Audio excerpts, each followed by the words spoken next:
کاشانۂ بصیرت ایک ایسا یوٹیوب چینل جس پر ہر قسم کی دینی کتب بالخصوص محروم بصارت افراد کے لیے آڈیو اور ویڈیو فارمیٹ میں دستیاب ہیں اور بالعموم تمام مسلمان برادران و خواہران کے لیے دستیاب ہیں۔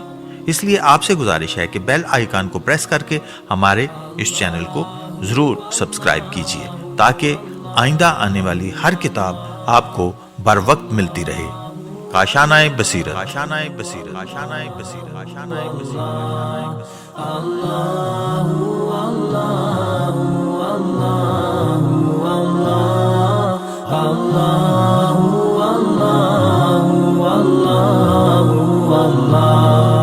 بسم اللہ الرحمن الرحیم۔ 10ویں قدر، ایثار عاشورائی قدر۔ حضرت امام حسین علیہ السلام نے عاشورہ کے دن معرکہ حق و باطل میں جن عظیم اقدار انسانی کو دوبارہ زندہ کر کے بشریت کو ان کی تعلیم دی، اپنے اصحاب و انصار سے ان پر عمل کروایا، خود بھی ان پر عمل پیرا ہوئے، بنی ہاشم کو ان کی ترغیب دلائی اور لشکر اشقیاء میں یہ اعلان کیا کہ اگر ان انسانی خصلتوں اور انسانی صفات کے پیکر دیکھنے ہیں اور خدائی صفات کے مظہر اور حسینی خصائل کے مجموعے دیکھنے ہیں تو وہ اس لشکر حسینی میں ہیں۔ اگرچہ تعداد کے لحاظ سے یہ لشکر بہت ہی کم تھا، کمیت کے اعتبار سے انگشت شمار تھا، لیکن کیفیت کے اعتبار سے انسانی قدروں اور انسانی خصائل کے لحاظ سے یہ لشکر کروڑوں اربوں انسانوں پر باری تھا، اس لیے کہ ان میں جو صفات، خصائل اور اوصاف پائے جاتے تھے ان میں سے ہر صفت ہزاروں انسانوں پر باری تھی۔ لہٰذا نتیجہ بھی یہی نکلا کہ فوج حسینی میں سے جب ایک بوڑھا مجاہد مدد حسین کو نکلا اور لشکر اشقیاء میں جا کر شمشیر چلاتا تو وہاں پر لاشوں کے پشتے لگا دیتا۔ حبیب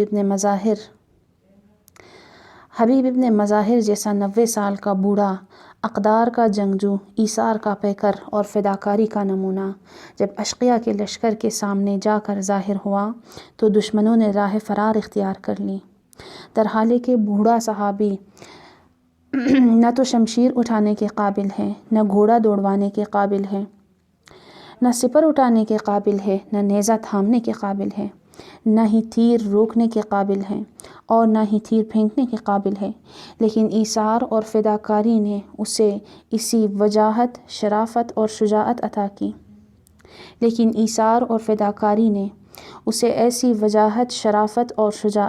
کی تھی، اس کو ایسا رعب و دبدبہ عطا کیا تھا کہ اس کی موجودگی وہاں پر لشکر اشقیاء کے لیے ہر تیر سے زیادہ مہلک تھی، ہر شمشیر سے زیادہ تیز کاٹتی تھی۔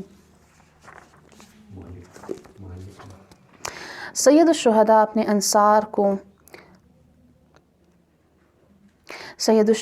اپنے انصار کو ورغلا کر نہیں لے گئے تھے، کسی کو کوفہ اور رائے کی حکومتوں کا وعدہ نہیں دے دیا تھا، کسی کو شامات و طامات کے خراج کا وعدہ نہیں دیا تھا، بلکہ چلتے ہی سب کو یہ بتا دیا تھا کہ آؤ، اگر دنیا اور آخرت کی سعادت حاصل کرنا چاہتے ہو تو اس لشکر سعادت میں شامل ہو جاؤ، یہاں پر آپ کی جان تو چلی جائے گی، آپ کا سر تو کٹ جائے گا، یہاں پر آپ کو اس دنیا کی بہت ساری چیزوں سے محروم ہونا پڑے گا، لیکن ساری خدائی صفات، ساری دینی اقدار آپ کے پیکر میں آ جائیں گی، آپ رہتی دنیا تک انسانیت کے لیے نمونہ اور اسوہ بن جائیں گے، لوگ آپ کو دیکھ کر اپنے آپ کو آپ کے سانچے میں ڈالنے کی کوشش کریں گے۔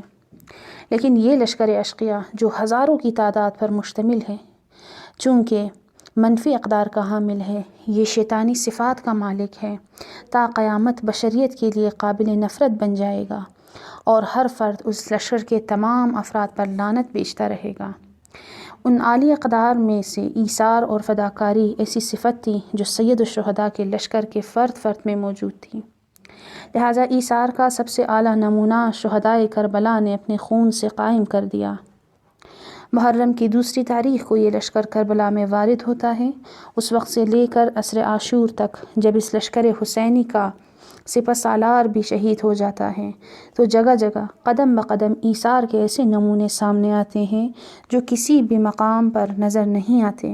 حقیقتاً ایثار عاشورائی قدر ہے۔ ایثار کے معنی۔ ایثار انسانی اقدار میں سے ایک بہت بڑی قدر ہے۔ ایثار کا مقام اور مرتبہ نہایت بلند ہے۔ ایثار سخاوت کا سب سے اعلیٰ مرتبہ ہے۔ اگرچہ خود ایثار کے بھی مراتب اور درجات ہیں، ایثار کا سب سے اعلیٰ درجہ اپنی جان کو خدا کی راہ میں قربان کرنا ہے۔ لہٰذا ایثار کے معنی یہ ہے کہ انسان اپنی ضرورت کے باوجود دوسروں کی ضرورت کو پورا کرے، اپنی ضرورت سے چشم پوشی کر کے دوسروں کو اپنے آپ پر مقدم کرے۔ جہاں پر خیر ملتی ہو، جہاں پر کوئی اچائی اور فائدہ مل رہا ہو، تو انسان ایک قدم پیچھے ہٹ جائے اور دوسرے کو اپنے آپ پر مقدم کرے۔ لیکن جب برائیاں آ رہی ہوں، جب آفتیں اور مصائب نازل ہو رہے ہوں، یعنی جب نقصان کا مرحلہ ہوں، تو وہاں پر دوسروں کو پیچھے کر کے خود آگے ہو جائیں۔ جیسا کہ مجموعہ ورام میں آیا ہے، سخاوت اور کنجوسی دونوں کے درجات ہیں۔ سخاوت کا سب سے بڑا درجہ ایثار ہے۔ ایثار یہ ہے کہ اپنی ضرورت اور احتیاج کے باوجود دوسروں کو اپنا مال دے دیں، جبکہ سخاوت سے مراد یہ ہے کہ انسان اپنا وہ مال دوسروں کو دے دے جس کی ضرورت اس کو نہ ہو، حالانکہ ضرورت و احتیاج کے ہوتے ہوئے بذل و بخشش کرنا سخت ہے۔ اسی طرح ابن ابی الحدید معتزلی لکھتے ہیں، سخاوت پہلا مرحلہ ہے، اس کے بعد جود ہے، پھر اس کے بعد ایثار ہے۔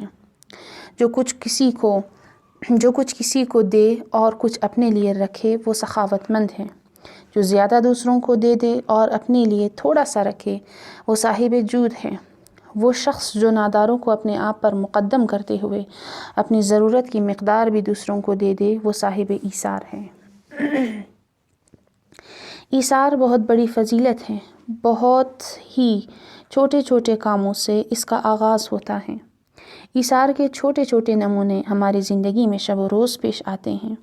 اگر انسان اس حسینی خصلت کو اپنے اندر پیدا کرے تو زندگی میں 1000 مرتبہ ایثار گری کا موقع ملتا ہے۔ حضرت علی علیہ السلام فرماتے ہیں، توڑا دینے سے شرماؤ نہیں، کیونکہ خالی ہاتھ بھیجنا تو اس سے بھی توڑا دینے سے نہیں شرماؤ، کیونکہ خالی ہاتھ بھیجنا تو اس سے بھی گری ہوئی بات ہے۔ لیکن ہماری خود خواہی، خود محوری اور خود غرضی صفت ایثار پر غالب آ جاتی ہیں، لہٰذا کسی کی حاجت ہماری نظروں میں نہیں آتی۔ ہماری گلی میں، ہمارے خاندان میں کتنے لوگ ہیں جو ہماری مدد کے محتاج ہیں، کتنے لا علاج مریض ہیں، کتنے بھوکے ہیں، کتنے ضرورت مند ہیں جن کی ضروریات کو ہم پورا کر سکتے ہیں۔ لیکن ہم نے ایثار کو پس پش ڈالا ہوا ہے، اس خصلت حسینی کو بھول گئے ہیں، ورنہ اگر صفت ایثار پیدا ہو جائے تو ہمارے معاشرے کا رنگ بدل جائے گا۔ کوئی انسان محتاج نہ رہے گا، کوئی انسان طلبگار نہ رہے گا، کوئی فقیر باقی نہ رہے گا۔ ایثار قرآن کی نظر میں، ایثار ایک عاشورائی اور قرآنی صفت ہے۔ قرآن کریم میں اس صفت کو بہت سراہا گیا ہے۔ اللہ تعالیٰ کا ارشاد ہے، وہ لوگ جو اپنے نفس پر دوسروں کو مقدم کرتے ہیں، چاہے انہیں کتنی ہی ضرورت کیوں نہ ہو، اور جسے بھی اس کے نفس کی حرص سے بچا لیا جائے، وہی لوگ نجات پانے والے ہیں۔ یہ بندے نظر کو پورا کرتے ہیں، اس دن سے ڈرتے ہیں جس کی سختی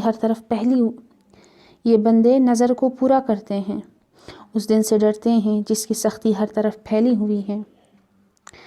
یہ اس کی محبت میں مسکین، یتیم اور اسیر کو کھانا کھلاتے ہیں۔ ہم تو تمہیں صرف اللہ تعالیٰ کی رضامندی کے لیے کھلاتے ہیں، تم سے نہ بدلہ چاہتے ہیں اور نہ شکر گزاری۔ ایثار معصومین کے کلام میں۔ ایثار جیسی بڑی فضیلت کے بارے میں ائمہ معصومین علیہ السلام سے بہت زیادہ روایات نقل ہوئی ہیں۔ ائمہ معصومین اپنی زندگی میں خود بھی اس صفت پر عمل پیرا تھے اور دوسروں کو بھی ہمیشہ اس کی طرف ترغیب کرتے تھے اور دوسروں کو بھی ہمیشہ اس کی طرف ترغیب دلاتے تھے۔ اگر ائمہ اطہار علیہ السلام کی سیرت کا مطالعہ کریں تو ایثار کے بہت اعلیٰ نمونے مل سکتے ہیں۔ ہم ذیل میں چند روایات ائمہ معصومین علیہ السلام سے نقل کرتے ہیں۔ حضرت علی علیہ السلام فرماتے ہیں، دوسروں کو اپنے آپ پر مقدم کرنے سے باکرامت لوگوں کے گوہر ظاہر ہوتے ہیں۔ ایمان کی حقیقتیں 3 چیز پر ہیں: 1 تندرستی میں اخلاق، 2 دوسروں کے ساتھ خود جیسا انصاف کرنا، 3 متعلم کو تعلیم دینا۔ 3 حضرت علی علیہ السلام نے فرمایا، ایثار سب سے بڑی نیکی اور ایمان کا سب سے بلند مرتبہ ہے۔ 4 حضرت علی علیہ السلام فرماتے ہیں، جو دوسروں کو اپنے آپ پر مقدم کرے وہ شائستہ فضیلت ہے۔ جو دوسروں کو اپنے آپ پر مقدم کرے وہ شائستہ فضیلت ہے۔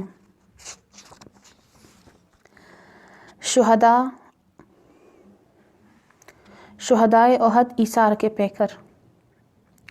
صدر اسلام میں مسلمانوں نے ایثار کے اعلیٰ نمونے قائم کیے۔ انصار نے مہاجرین کے حق میں، مہاجرین نے انصار کے حق میں ایثار کیا۔ جنگ احد میں جب زخمی بہت پیاسے تھے، ویسے بھی زخمیوں کو تشنگی کا شدید احساس ہوتا ہے، اس لیے کہ جب زخموں سے زیادہ خون بہہ جائیں اور بدن میں خون کی کمی ہو جائے تو اسے بہت ہی پیاس لگتی ہے۔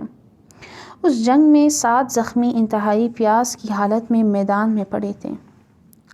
سقا مشکیزہ اٹھا کر ان کے پاس آیا، دیکھا کہ زخمیوں کے ہونٹ پیاس سے خشک ہو گئے ہیں۔ سقا کے پاس صرف اتنا ہی پانی تھا کہ جس سے فقط ایک ہی زخمی کی پیاس بجھ سکتی تھی۔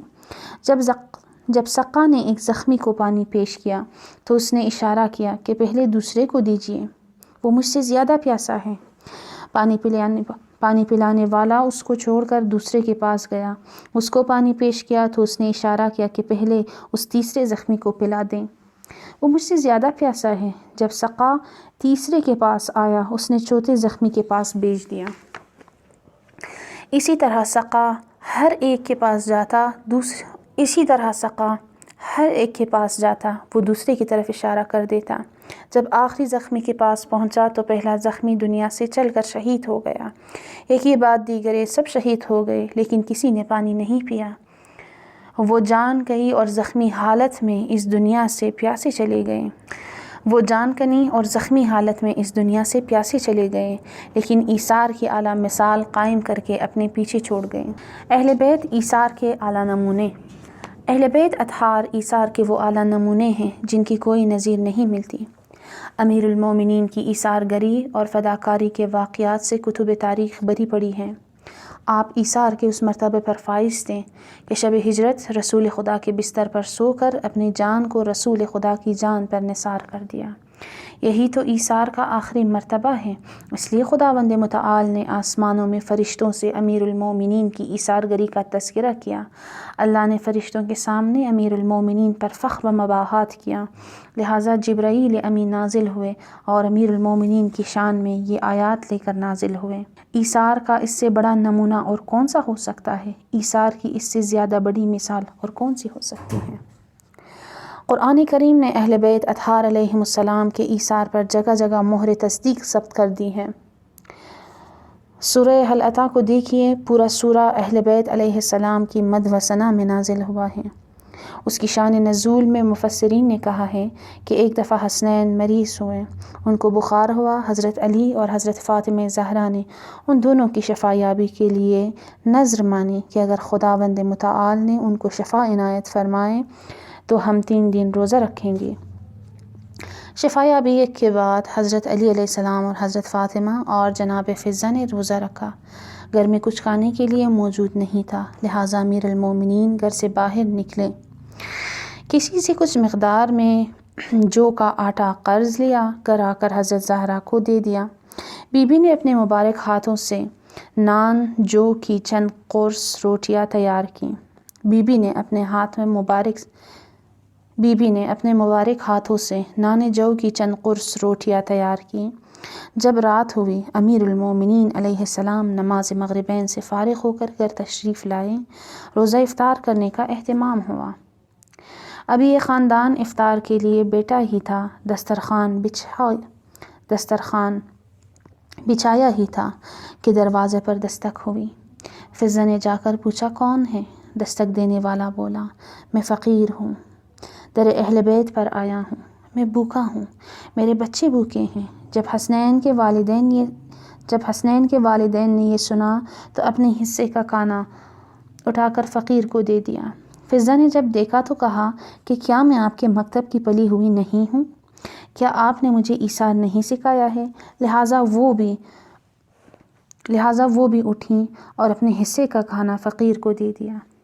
جب حسنین نے یہ دیکھا تو انہوں نے بھی اپنے حصے کا کھانا اٹھا کر فقیر کو دے دیا۔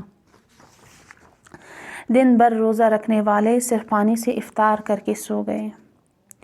دوسرے دن پھر روزہ رکھا۔ جب رات ہوئی، افطار کے لیے جوں ہی دسترخوان آمادہ کیا، پھر دروازے پر دستک ہوئی۔ پوچھا کون ہے؟ اس نے کہا میں یتیم ہوں، محتاج ہوں، بھوکا ہوں، مجھے کھانا چاہیے۔ حسنین کے والدین نے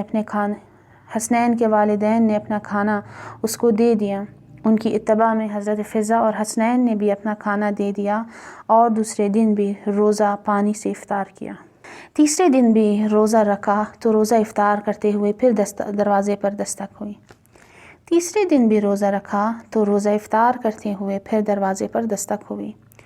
پوچھا کون ہے؟ دستک دینے والے نے کہا میں اسیر ہوں، اہل بیت النبی کے دروازے پہ آیا ہوں، مجھے کھانا کھلائے۔ حسب سابق پھر اہل بیت النبی کے تمام افراد اور فضہ نے بھی اپنا اپنا کھانا اسیر کو دے دیا۔ 3 دن کے روزہ دار پانی سے افطار کر کے سو گئے۔ اہل بیت النبی نے جو نظر مانی تھی اسے پورا کر دیا۔ حضرت علی حسنین کے ساتھ رسول خدا کی خدمت میں حاضر ہوئے تو حسنین کے چہروں پر بھوک کے آثار اور ضعف و کمزوری دیکھی، لہٰذا سرور کائنات صلی اللہ علیہ وآلہ وسلم رونے لگے۔ اللہ تبارک و تعالیٰ نے جب اپنے حبیب کو محزون پایا تو فوراً جبرائیل نازل ہوئے، اہل بیت علیہ السلام کی مدح و ثنا میں ایک ایسا تمغہ اور ترانہ لے کر آئے جس کا پڑھنا روز قیامت تک سب مسلمانوں کے لیے عبادت ہو گیا، جس کا نام سورہ حل اتیٰ یا سورہ انسان پڑ گیا۔ یہ سورہ واقعتاً سورہ انسان ہے، یہ انسانیت کا نمونہ اور معیار ہے۔ اس میں انسان نے جو ایثار دکھایا ہے وہ کہیں اور نظر نہیں آئے گا۔ حقیقتاً اس کا نام سورہ انسان ہے، اس لیے کہ یہ سورہ انسانوں کے ایثار کے بدلے میں نازل ہوئی ہے۔ یہ بندے نظر کو پورا کرتے ہیں اور اس دن سے ڈرتے ہیں جس کی سختی ہر طرف پھیلی ہوئی ہے۔ یہ اس کی محبت میں مسکین، یتیم اور اسیر کو کھانا کھلاتے ہیں۔ ہم سب اللہ کی مرضی کی خاطر تمہیں کھلاتے ہیں اور نہ تم سے کوئی بدلہ چاہتے ہیں نہ شکریہ۔ علی حبہ کے ذیل میں علماء نے لکھا ہے کہ اس کے باوجود کہ ان کو کھانے کی ضرورت تھی، وہ کھانا چاہتے تھے، خود بھی روزہ دار اور بھوکے تھے، لیکن پھر بھی ایثار کرتے ہوئے اپنا کھانا یتیم، مسکین اور اسیر کو دے دیا۔ اس سے بڑا ایثار ہمیں کہاں نظر آئے گا؟ یہ ہمارے ائمہ کی تعلیمات ہے۔ اپنی بھوک تو برداشت کر سکتے ہیں، لیکن محتاج جب دروازے پر آ کر دستک دیں تو اس کی بھوک کو برداشت نہیں کر سکتے ہیں۔ ابن ابی الحدید نے لکھا ہے، ایک دن کسی نے حضرت علی علیہ السلام کو روتے ہوئے دیکھا تو پوچھا کہ کیوں رو رہے ہیں؟ آپ نے فرمایا، 1 ہفتہ ہوا ہے کہ میرے پاس کوئی حاجت مند نہیں آیا، مجھے ڈر ہے کہ اللہ نے مجھے نظر انداز تو نہیں کر دیا۔ دیکھیے ہمارے ائمہ اطہار کی یہ سیرت ہے کہ جب 7 دن کے اندر کوئی محتاج نہ آئے تو اللہ کے خوف سے روتے ہیں۔ اگر ہم اپنے شہر، اپنے محلے یا خاندان میں نگاہ کریں تو کتنے لوگ ہیں جو ہماری مدد کے محتاج ہیں۔ ہمارے گھروں میں کھانا ہوں لیکن ہمسایوں کے بچے بھوکے ہی ہو جاتے۔ ہمارے گھروں میں کھانا ہوں لیکن ہمسائے کے بچے بھوکے ہی سو جاتے ہوں تو ہم امیر المومنین کے پیروکار کہلانے کے ہرگز مستحق نہیں ہیں۔ اگر ہم علی ابن ابی طالب کے پیروکاروں میں سے ہیں، اگر حسین ابن علی کے ماننے والوں میں سے ہیں تو پھر حسینی خصلتیں، عاشورائی صفات اور علوی خصائل کہاں ہیں؟ اگر علی ابن ابی طالب کے پیروکاروں میں ایثار نہ ہوں تو پھر دوسرے لوگوں سے ایثار کی توقع نہیں کرنی چاہیے۔ حضرت علی رسول اللہ صلی اللہ علیہ وآلہ وسلم کے ایثار کے متعلق فرماتے ہیں، جناب رسالت مآب کا یہ طریقہ تھا کہ جب جنگ کے شعلے بھڑکتے تھے اور لوگوں کے قدم پیچھے ہٹنے لگتے تھے تو پیغمبر اکرم صلی اللہ علیہ وآلہ وسلم اپنے اہل بیت کو آگے بڑھا دیتے تھے اور یوں انہیں سینہ سپر بنا کر اصحاب کو نیزوں اور شمشیروں سے بچا لیتے تھے۔ چنانچہ جنگ بدر میں عبیدہ ابن حارث رسول اکرم صلی اللہ علیہ وآلہ وسلم کے چچا زاد بھائی، احد میں حضرت حمزہ اور جنگ موتہ میں حضرت جعفر شہید ہو گئے۔ پھر امیر المومنین اپنے متعلق اسی کے ذیل میں فرماتے ہیں: اگر میں چاہوں تو ایک اور شخص کا نام بھی لے سکتا ہوں کہ جس نے انہی لوگوں کی طرح شہید ہونا چاہا، لیکن ان کی عمریں جلد پوری ہو گئی اور اس کی موت پیچھے جا پڑی۔ اس زمانہ کج رفتار پر حیرت ہے، اس زمانہ کج رفتار پر حیرت ہوتی ہے کہ میرے ساتھ ایسوں کا نام لیا جاتا ہے جنہوں نے میدان سعی میں مجھ جیسی تیز گامی نہیں دکھائی، اور نہ ان کے لیے میری جیسی دیرینہ اسلامی خدمات ہیں۔ اس زمانہ کج رفتار پر حیرت ہوتی ہے کہ میرے ساتھ ایسوں کا نام لیا جاتا ہے جنہوں نے میدان سعی میں مجھ جیسی تیز گامی نہیں دکھائی، اور نہ ان کے لیے میری جیسی دیرینہ اسلامی خدمات ہیں۔ امام سجاد اسوہ ایثار۔ حضرت امام زین العابدین علیہ السلام کا لقب سید الساجدین ہے۔ زیادہ عبادت اور بہت زیادہ سجدوں کی وجہ سے لوگ آپ کو زین العابدین اور سید العابدین جیسے القاب سے پکارتے تھے۔ دن کو روزہ رکھتے اور پوری رات عبادت خدا میں کڑے ہو کر اللہ تعالیٰ کی بارگاہ میں راز و نیاز کرتے تھے، لیکن عبادت و زہد کے ساتھ ساتھ آپ کی سیرت طیبہ میں جو بارز اور نمایاں خصلت تھی وہ ایثار اور راہ خدا میں خدمت خلق ہیں۔ یہاں تک کہ جب شہادت کے بعد آپ کو غسل دیا جا رہا تھا تو غسال نے دیکھا کہ آپ کی پیٹھ پر موٹے موٹے داغ پڑے ہوئے ہیں۔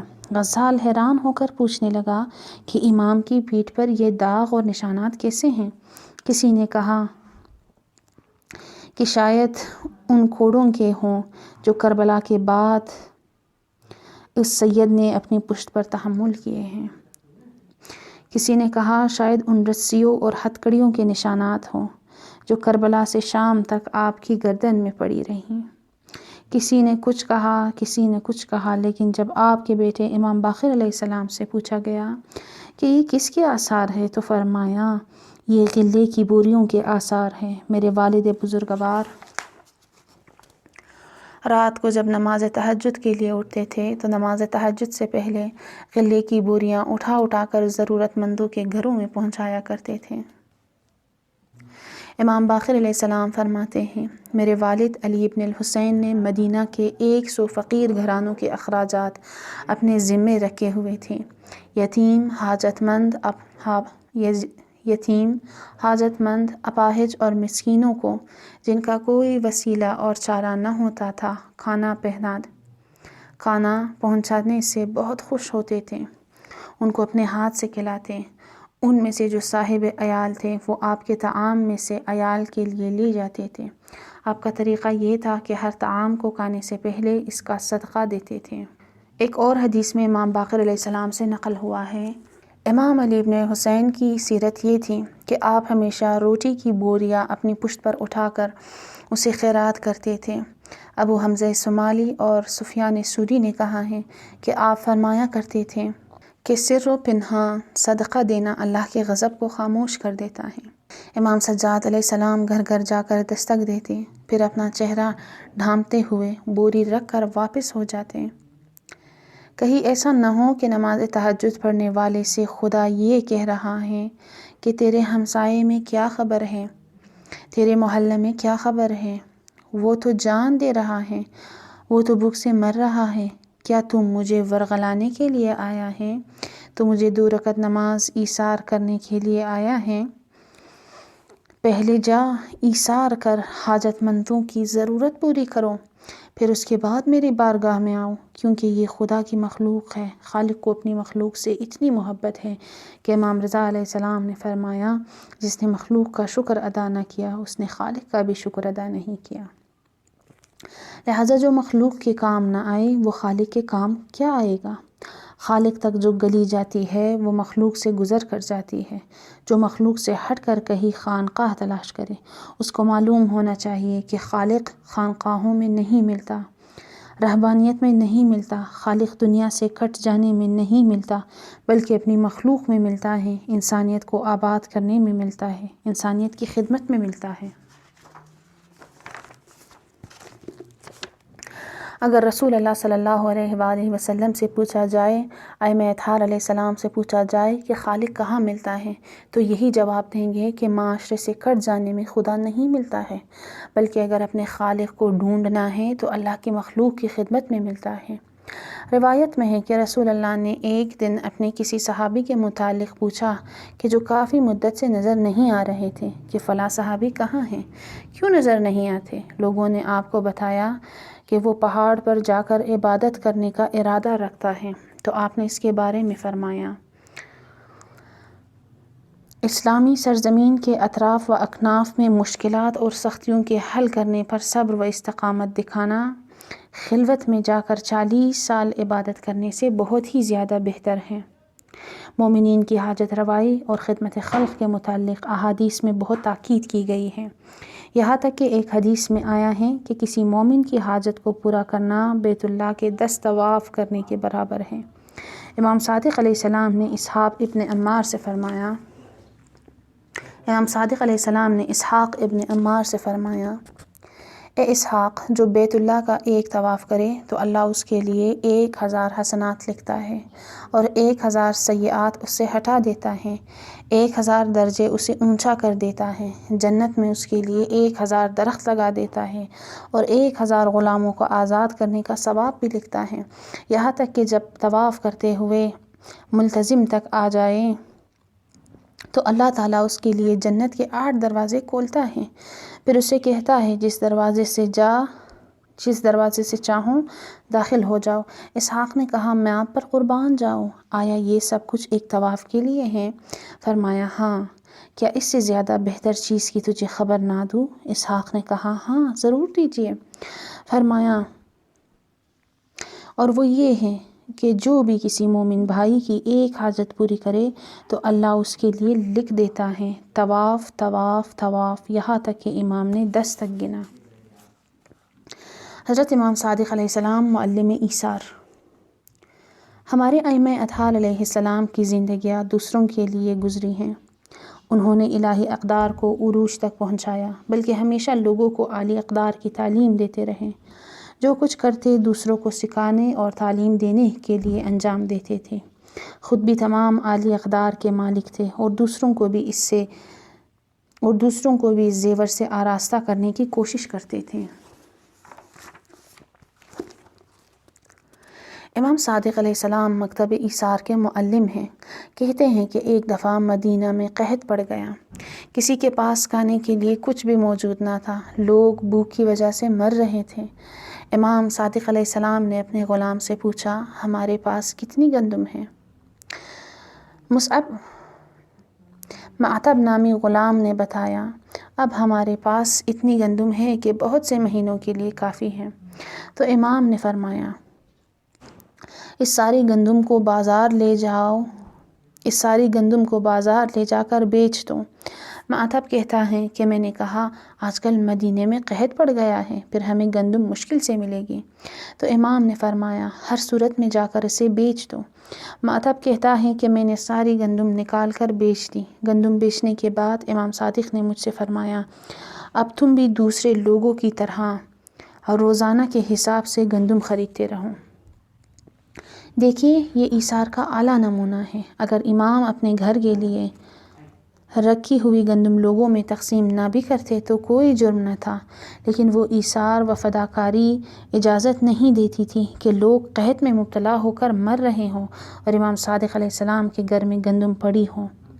عام طور پر یہ اعتراض کیا جاتا ہے کہ کیا دین کے ذریعے اس دور کی معاشرتی ضرورتوں کو پورا کیا جا سکتا ہے؟ آیا دین اس دور کے لیے کافی ہے؟ دلیل بھی ساتھ پیش کرتے ہیں کہ چونکہ ہم مسلمان ہیں، ہم دیندار ہیں، لہٰذا ہمارا معاشرہ انسانی صفات سے خالی ہے۔ ہمارا اسلامی معاشرہ الفت و محبت، ایثار و ہمدردی، تعاون اور خدمت خلق جیسی صفات سے خالی ہے۔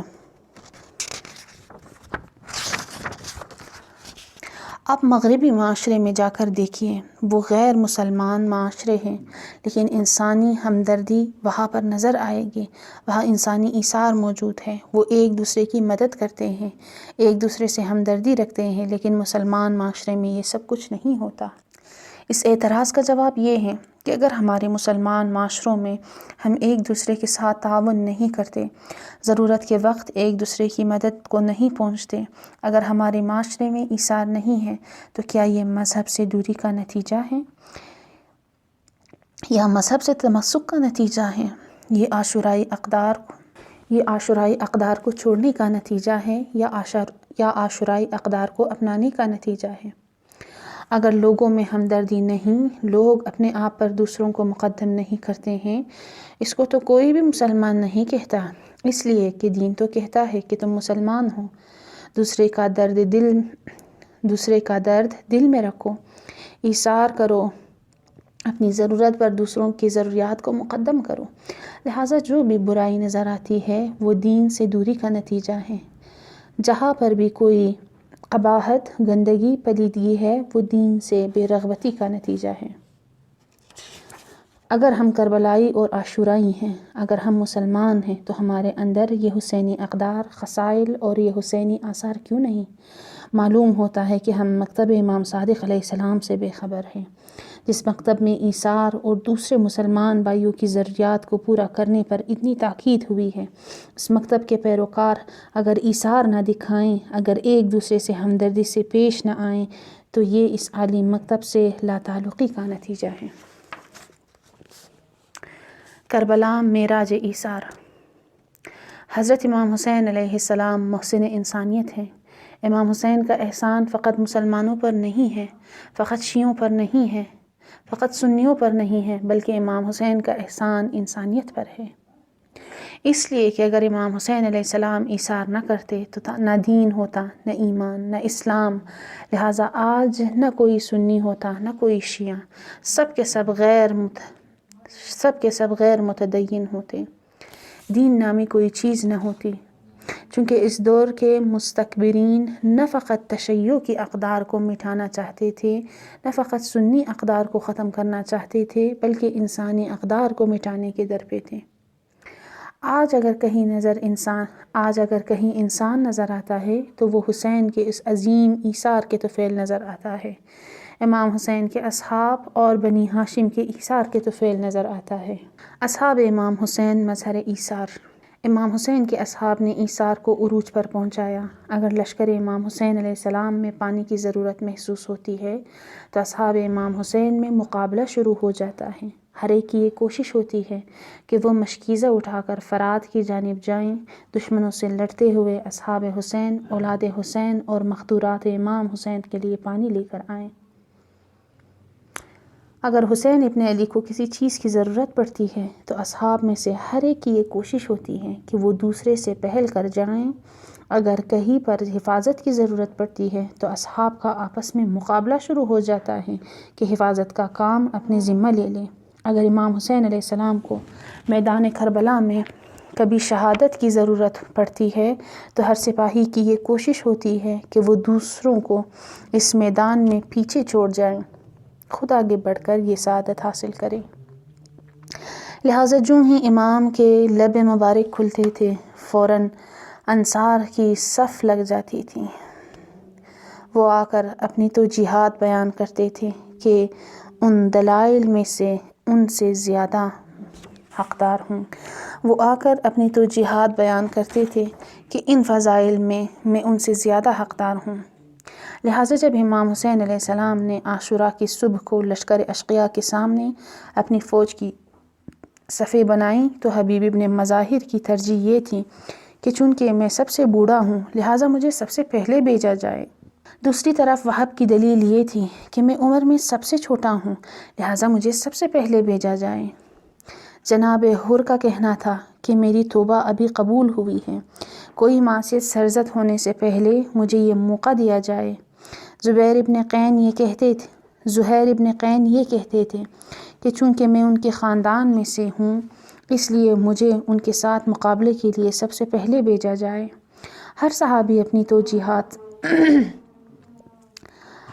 ہر صحابی اپنی ترجیحات ذکر کر کے دوسروں پر سبقت لے جانا چاہتا تھا، اس لیے کہ کربلا میں داخل ہونے سے پہلے ہی امام حسین نے ان کے وجود میں ایثار و فداکاری کا وہ عنصر شامل کر دیا تھا کہ اب ان سے زندہ رہنا دوسروں کے مقابلے میں ممکن نہیں تھا۔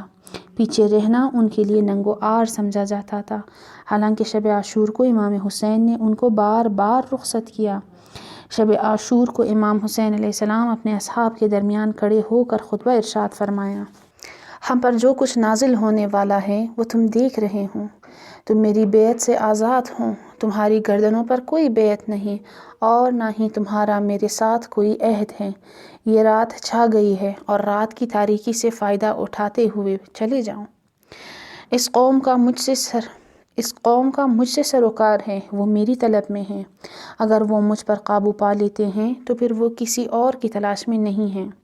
اصحاب نے جب آپ کا خطبہ سنا تو سب ایک زبان ہو کر کہنے لگے: آپ کے بعد زندگی کو اللہ سیاہ کرے، ہم آپ کے بعد زندگی نہیں چاہتے۔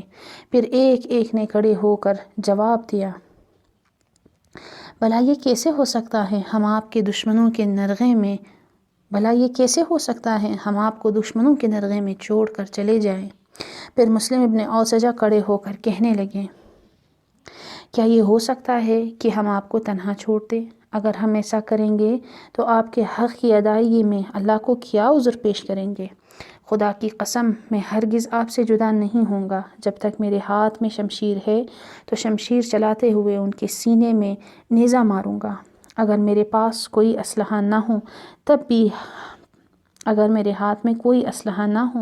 تب بھی پتھر مار مار کر آپ کا دفاع کروں گا یہاں تک کہ مارا جاؤں۔ اسی طرح زہیر ابن قین، سعید ابن عبداللہ الحفی وغیرہ نے کھڑے ہو کر آپ کو یقین دلایا کہ ہم کسی بھی صورت میں آپ سے جدا نہیں ہو سکتے ہیں۔ ایک دفعہ مرنا تو آسان ہے، اگر ہمیں 70 دفعہ بھی آپ کی خدمت میں قتل کیا جائے تو یہ ہمارے لیے کرامت و شرافت ہے۔ امام حسین نے جب ان کی باتیں سنی تو ان کے لیے دعا کی اور فرمایا: میرے باوفا اصحاب جیسے اصحاب کسی کے نہیں، میرے اصحاب جیسے بہتر اصحاب کسی کے نہیں۔ حضرت امام حسین علیہ السلام نے حتیٰ ایک صحابی سے فرمایا کہ چلے جاؤ، رات کی تاریکی سے فائدہ اٹھا کر جاؤ، اپنی جان کو بچاؤ۔ ہلال ابن نافع کا کہنا ہے کہ میں دیکھ رہا تھا امام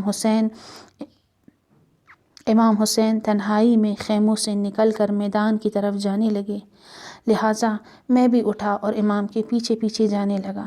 چلتے چلتے جب امام میری طرف متوجہ ہوئے تو فرمایا: تم کون ہو؟ آیا ہلال ہو؟ میں نے کہا: ہاں، میں آپ پر قربان ہو جاؤں۔ فرمایا: ہلال، کیوں نکل آئے ہو؟ میں نے کہا: دشمن قریب ہی بیٹھا ہوا ہے، کہیں ایسا نہ ہو کہ ان کی طرف سے آپ کو ضرر پہنچے۔ ہلال کہتا ہے کہ امام حسین نے میدان قتال میں جا کر نشیب و فراز کا جائزہ لیا، میدان قتال کا نقشہ بنایا، پھر امام میرے بائیں ہاتھ میں ہاتھ ڈال کر خیموں کی طرف واپس آنے لگے تو رستے میں امام نے مجھ سے فرمایا: ہلال، تم نہیں چاہتے کہ اس تاریک رات میں اپنی جان کو بچاؤ، ان دو پہاڑوں کے درمیان میں جا کر چھپ جاؤ، تمہاری جان بچ جائے گی۔ ہلال نے جب یہ بات سنی تو کہنے لگا: ہلال کی ماں ہلال پر روئے، بھلا کیسے ہو سکتا ہے کہ میں آپ کو چھوڑ دوں؟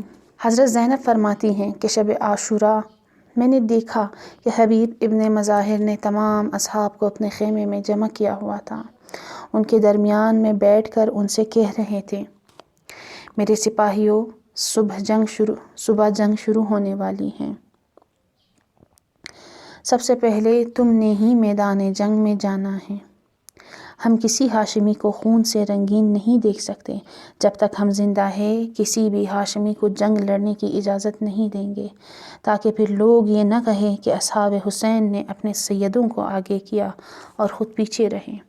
اصحاب نے تلواریں نکال لی اور کہنے لگے: اے حبیب، ہم تمہارے فرمانبردار ہیں، جو بھی حکم دیں ہم اطاعت کریں گے۔ صبح کو دیکھو گے کہ ہم سب سے پہلے میدان میں جائیں گے۔ امام حسین کے اصحاب باوفا نے ایسا ہی کیا۔ جب تک اصحاب زندہ رہے بنی ہاشم میں سے کوئی شخص بھی شہید نہیں ہوا۔ حقیقتاً اصحاب نے ایثار کو عروج تک پہنچایا۔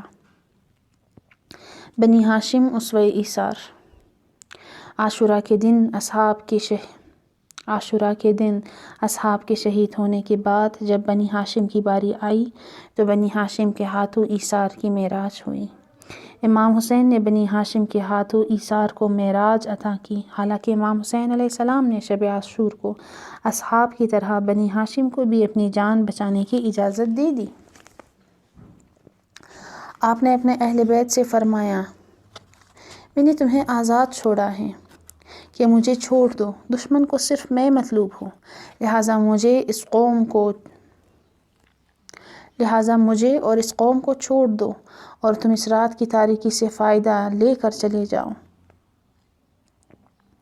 سب سے پہلے حضرت عباس ابن علی علیہ السلام اٹھ کر بولنے لگے، ہم ایسا کیوں کریں؟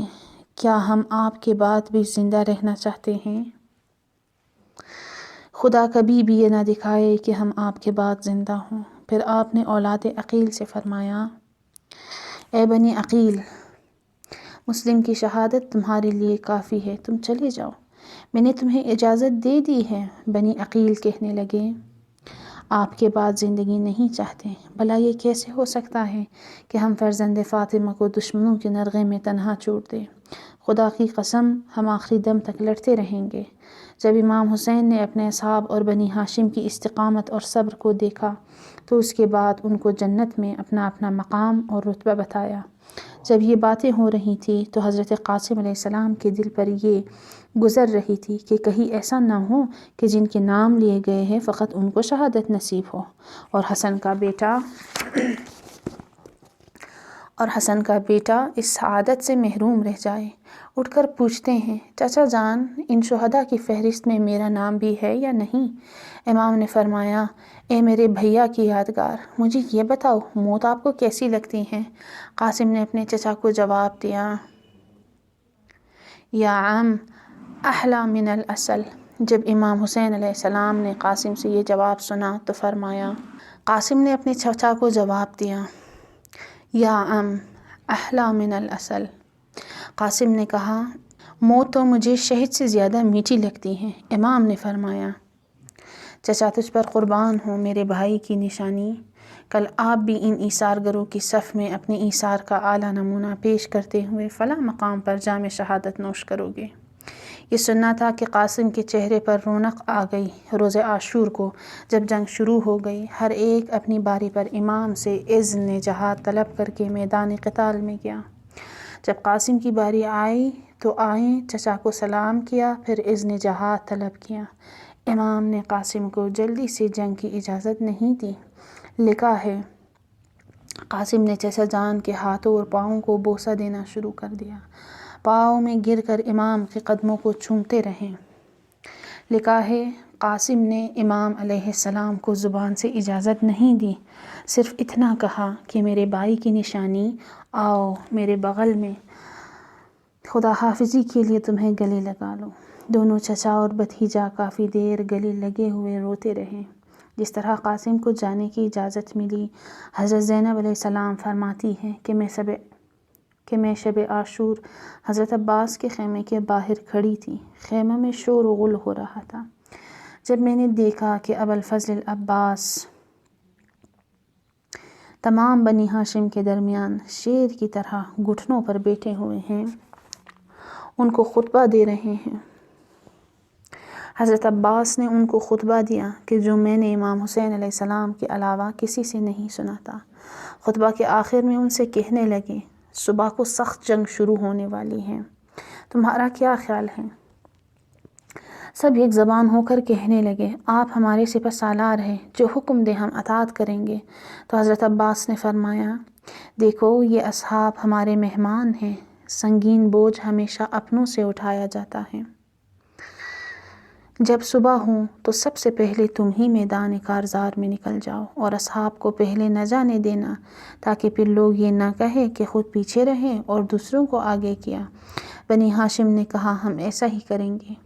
دیکھیے، اصحاب کی کوشش ہے کہ وہ سب سے پہلے جنگ کے لیے جائیں، اور بنی ہاشم کی کوشش ہے کہ سب سے پہلے ان کو موقع دیا جائے۔ پھر ہوا یہ کہ اصحاب اپنی اس کوشش میں کامیاب ہوئے۔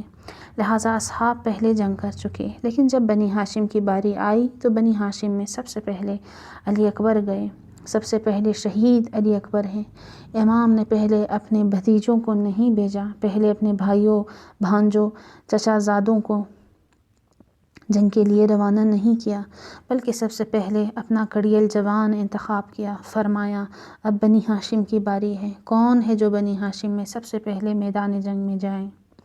علی اکبر سب سے پہلے بڑے، بابا کے قدموں پر گر پڑے، اذن جہاد طلب کیا۔ انصار اور بنی ہاشم میں سے جو بھی اذن جہاد لینے آتا تھا تو امام حسین اس کو روکتے تھے، دیکھو جان چلی جائے گی، اگر اپنی جان بچا سکتے ہوں تو بچا لو۔ لیکن پہلی مرتبہ ایسا مجاہد آگے بڑھا جس کو امام حسین علیہ السلام نے جہاد پر جانے سے نہیں روکا۔ آپ نے اپنے ہاتھوں سے آمادہ کیا، پھر فرمایا کہ علی اکبر میدان قتال میں اللہ کے دشمنوں سے لڑو۔ یہ جو آپ ذاکرین سے سنتے ہیں کہ امام نے علی اکبر کو جہاد سے روکا، یہ تو میرا کڑیل جوان بیٹا ہے، ذرا صبر کرو، ابھی نہ جاؤ۔ ہرگز ایسا نہیں ہے، بلکہ یہ سب کچھ بارگاہ حسین میں گستاخی کے برابر ہے۔ ہاں یہ ایثار حسینی خصلت ہے، ہاں یہ ایثار حسینی خصلت ہے، یہ وہی عاشورائی قدر ہے۔ کربلا میں ہر ایک کی یہ کوشش تھی کہ پہلی قربانی حسین کے نام پر میری ہو۔ حسین کی سیرت پر چلنے والے اور اپنے آپ کو حسینی کہنے والے عاشورائی اور کربلائیوں کی زندگی میں یہ عنصر شامل ہونا چاہیے۔ بھلا یہ کیسے ہو سکتا ہے کہ جو اپنے آپ کو حسینی کہے لیکن اس کی زندگی میں ایثار نہ ہو؟ امام حسین نے تو کربلا میں ایثار کو معراج عطا کی، حقا کہ کربلا معراج ایثار ہے۔ اللہم صلی علی محمد و آل محمد وعجل فرجہم۔